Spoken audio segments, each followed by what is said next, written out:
दोस्तों, आज की कहानी है बहुत देखा तो सही तेरी माँ ने अब क्या कबाड़ा भेजा है। दोस्तों, कहानी शुरू करने से पहले अगर आपने हमारे चैनल को सब्सक्राइब नहीं किया है तो सब्सक्राइब कर लीजिए ताकि आपके पास पहुँचे हर नया वीडियो। राधिका की शादी को 6 महीने ही हुए थे। राधिका अपने पति श्याम और अपनी सास के साथ बेंगलुरु में रहती थी। राधिका का मायका दिल्ली में था। राधिका के पति श्याम बेंगलुरु की एक आईटी कंपनी में मैनेजर के पद पर कार्य करते थे। राधिका भी पढ़ी लिखी, लेकिन श्याम को राधिका का जॉब करना पसंद नहीं था। शादी के बाद जब भी राधिका ने श्याम से जॉब करने के लिए कहा तो श्याम ने कभी भी राधिका को जॉब करने के लिए प्रोत्साहित नहीं किया। श्याम हमेशा राधिका को कहता कि ये जगह जहां पर तुम इंटरव्यू देने जा रही हो वह हमारे घर से दूर है। अगर राधिका कभी श्याम को लेकर किसी इंटरव्यू के लिए जाती और उसका सिलेक्शन हो जाता तब वह कहता कि आपको मिलने वाली सैलरी बहुत कम है। दूसरी तरफ राधिका की सास बहुत ही तेज तर्रार महिला थी। दूसरे लोगों के सामने सीधे साधे होने का नाटक करती, पर अकेले में राधिका को उसके घर से आने वाले हर मान सम्मान के लिए ताने देती रहती थी। राधिका की सास को राधिका और श्याम का एक साथ बैठना, घूमना और खाना पीना बिल्कुल भी पसंद नहीं था।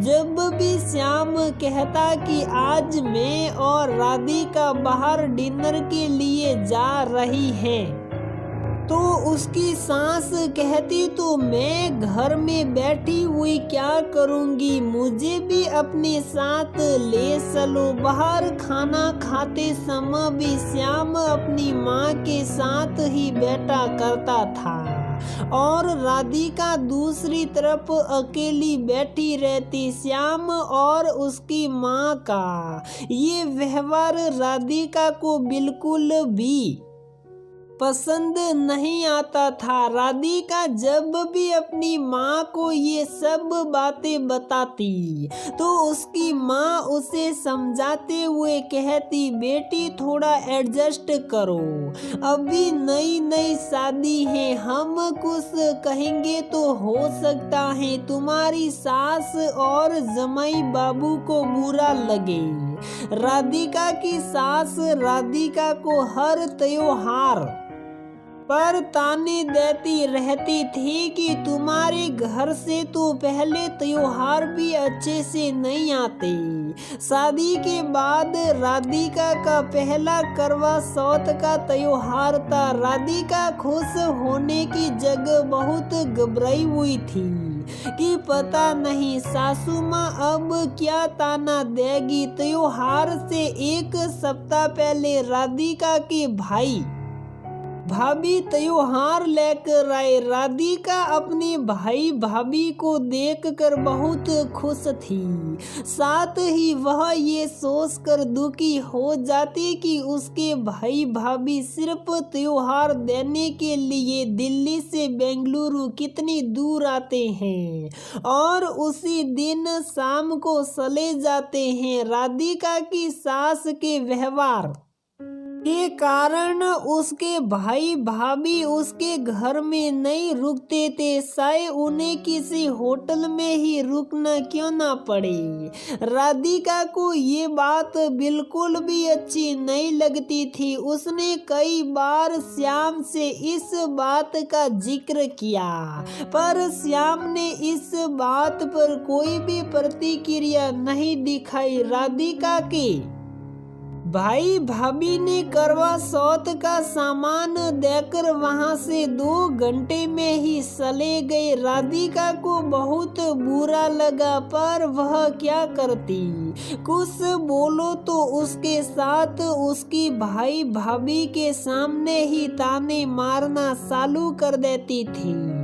राधिका ने विदा करते समय अपने भाई भाभी का टीका किया और अपनी भाभी के गले लगते ही फूट फूट कर रोने लगी। उसकी भाभी को पता था कि राधिका दुखी है, पर वह करती तो क्या। उन लोगों के विदा होने के कुछ मिनट बाद ही राधिका की सास बोली, राधिका दिखा तो सही, तेरी माँ ने अब क्या कबाड़ा भेजा है।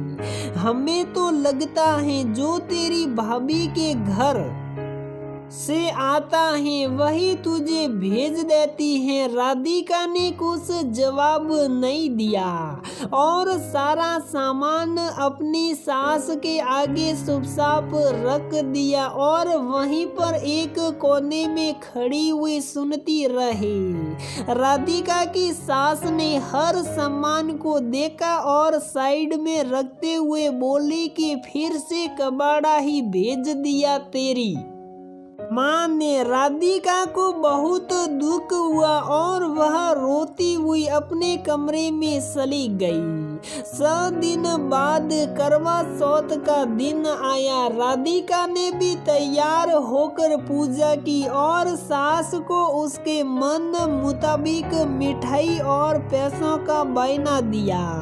राधिका का पहला करवा चौथ होने के कारण सभी रिश्ते दारों की बधाई देने के फोन आने लगे। राधिका ने बड़ों को नमस्कार करके आशीर्वाद लेते रहे। जब राधिका के नंद का फोन आया तो उसकी सास ने इतराते हुए कहा, राधिका तेरी नंद का फोन आया है, जल्दी आ। राधिका ने अपनी नंद को नमस्ते कहा। नंद ने भी हंसते हुए कहा, भाभी कैसे जा रहे हैं आपके त्योहार हमारे घर में। राधिका ने रोते हुए जवाब दिया, दीदी त्योहार तो बस एक बहाना है, यहाँ पर तो बहू को निशा दिखाना है। इतना कहकर राधिका ने फोन रख दिया और रोती हुई अपने कमरे में चली गई। आज शायद राधिका ने पिछले 6 महीनों में बीते हर त्योहार का जवाब अपनी सास को दे दिया था, पर शायद ही राधिका की सास को उसकी ये बात समझ में आई होगी। तो दोस्तों, हमारी ये कहानी यहीं पर समाप्त होती है।